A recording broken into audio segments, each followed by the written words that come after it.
కార్తీక మాసంలో నదిలో దీపాలు వెలిగించడం లేదా దీపాలను నీటిలో వదలడం అనేది హిందూ సాంప్రదాయంలో అత్యంత ముఖ్యమైన మరియు విశిష్టమైన ఆచారం. మన శరీరం, సృష్టి అంతా పంచభూతాల కలయిక. అంటే ఆకాశం, నీరు, అగ్ని, గాలి, భూమి. దీపం అగ్ని స్వరూపం. ఇది ఆత్మకు ప్రతీక. దీపాన్ని నది అంటే జలం, నీరులలో వదలడం అంటే అగ్ని స్వరూపమైన ఆత్మను పంచభూత స్వరూపుడైన పరమేశ్వరుడికి అంకితం చేయడంగా భావిస్తారు. దీని ద్వారా జీవాత్మ పరమాత్మలో లీనం కావాలని కోరుకుంటారు. కార్తీక మాసం శివకేశవులకు ఇద్దరికీ ప్రీతికరమైన మాసం.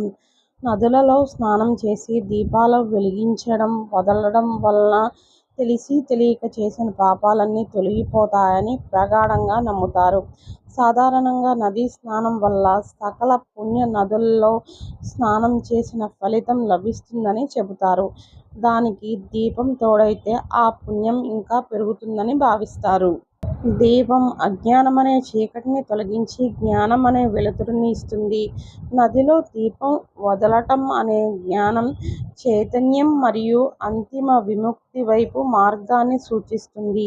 కార్తీక మాసంలో దీపం వెలిగించడం ద్వారా మరణించిన పితృదేవతల ఆత్మలు స్వర్గానికి చేరుకునే మార్గం ప్రకాశవంతంగా అవుతుందని కూడా ఒక నమ్మకం ఉంటుంది. ముఖ్యంగా కార్తీక పౌర్ణమి రోజున 365 ఒత్తులతో దీపారాధన చేసి ఆ దీపాన్ని అరటి దొన్నెపై ఉంచి నదిలో వదలటం అనేది చాలా పవిత్రమైన ఆచారం. ఇలా చేయడం వల్ల సంవత్సరం మొత్తం దీపారాధన చేసిన పుణ్యం లభిస్తుందని అంటారు.